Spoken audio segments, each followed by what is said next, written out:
देवों के देव महादेव को क्यों एक तुच्छ प्राणी का रूप लेना पड़ा?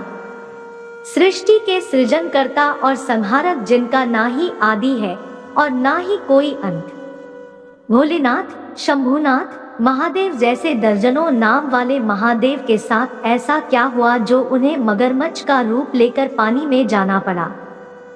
तो आइए भगवान शिव जी की रहस्यमय पौराणिक कथा के इस रोचक तथ्य के बारे में विस्तार से जानते हैं। पौराणिक कथाओं के अनुसार देवों के देव महादेव एक बार पर्वत पर तपस्या में लीन थे।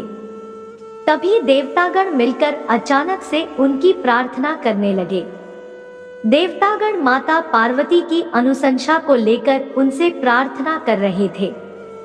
महादेव ने देवताओं की प्रार्थना तो स्वीकार कर लिया, लेकिन विजय के गंभीरता को देखते हुए वो स्वयं इसका उपाय ढूंढने में लग गए। तो क्या थी वो कथा जिसको लेकर देवतागण को महादेव से प्रार्थना करनी पड़ी? चलिए उसके बारे में विस्तार से जानते हैं। पौराणिक कथाओं के अनुसार माता पार्वती महादेव से शादी करने के लिए दृढ़ निश्चय कर चुकी थी। वो सब कुछ त्याग कर घोर तपस्या में जुट गई थी। सालों साल तपस्या में लीन पार्वती की ये दशा देखकर देवता द्रवित हो गए और महादेव से उनकी आराधना को पूर्ण करने की प्रार्थना करने लगे।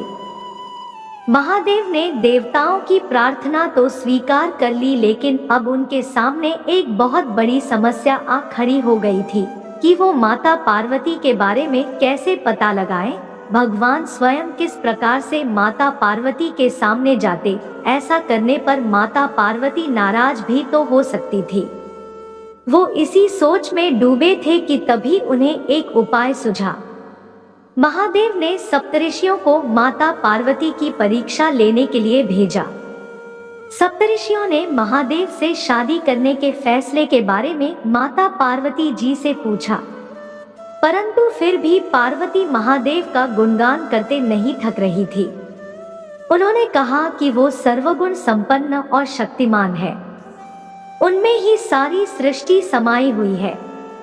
फिर सप्तऋषियों ने महादेव के सैकड़ों अवगुण गिनवाए, परंतु देवी पार्वती अपने फैसले से जरा भी पीछे नहीं हटी और अपने फैसले पर अटल रहते हुए उन्होंने कहा कि महादेव के अलावा वो किसी और से विवाह करना उन्हें मंजूर नहीं है।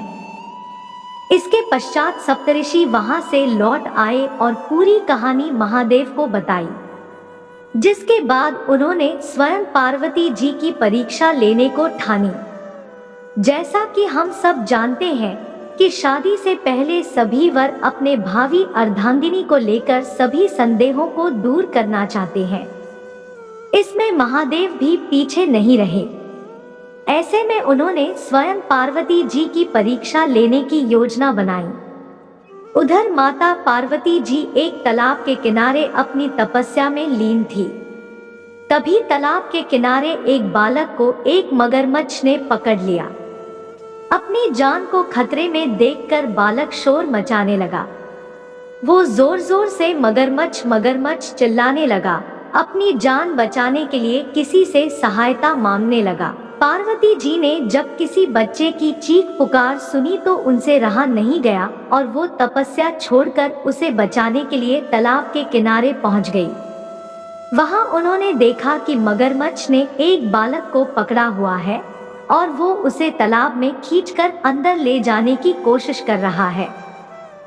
बालक देवी को देखकर उनसे अपनी जान बचाने के लिए विनती करने लगा और बच्चा कहने लगा, हे माता, मेरी जान को खतरा है।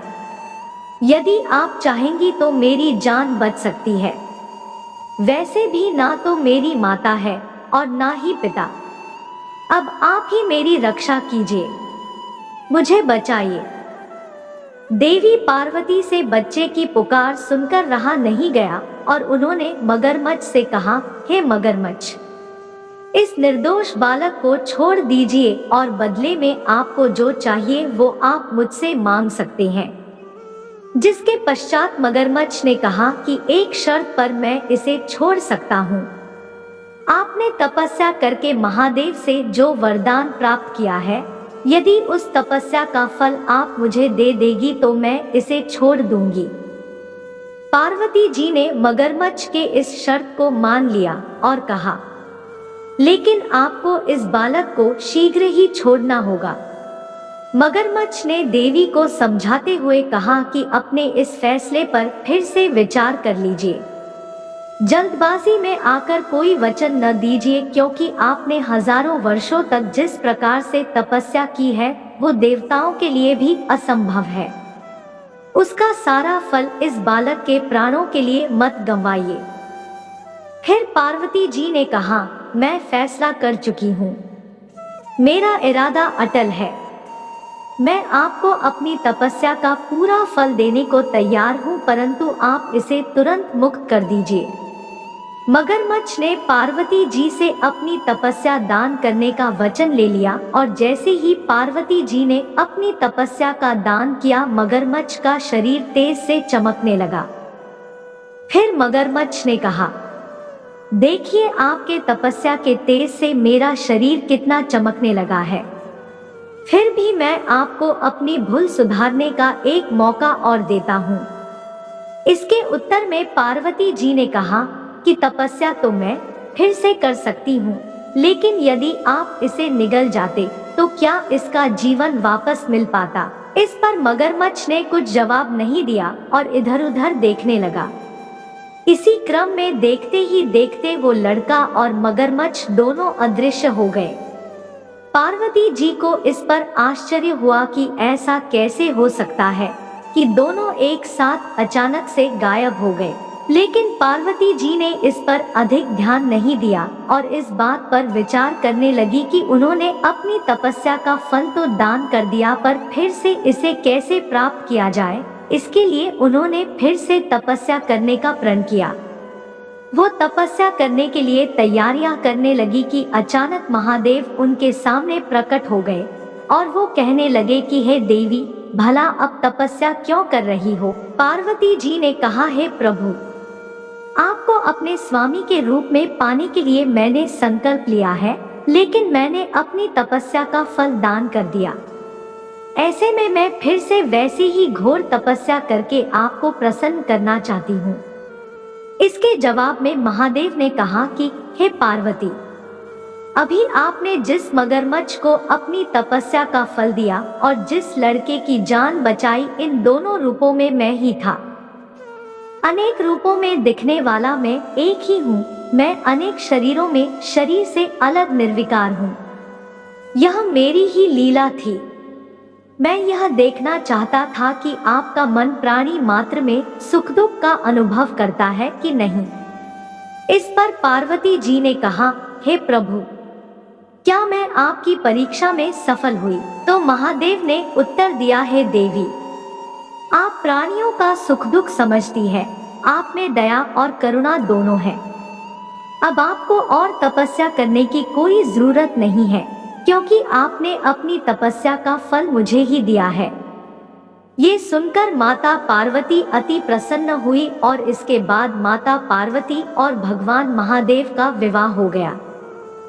तो देखा आपने कि क्यों महादेव को मगरमच्छ का रूप लेना पड़ा। अब आप हमें कमेंट करके जरूर बताएं कि क्या इससे पहले इस भगवान शिव की रहस्यमय पौराणिक कथा के बारे में आप जानते थे। वीडियो पसंद आई हो तो एक लाइक कर दे और कृपया करके चैनल को सब्सक्राइब कर दे। आपका दिन शुभ रहे। धन्यवाद।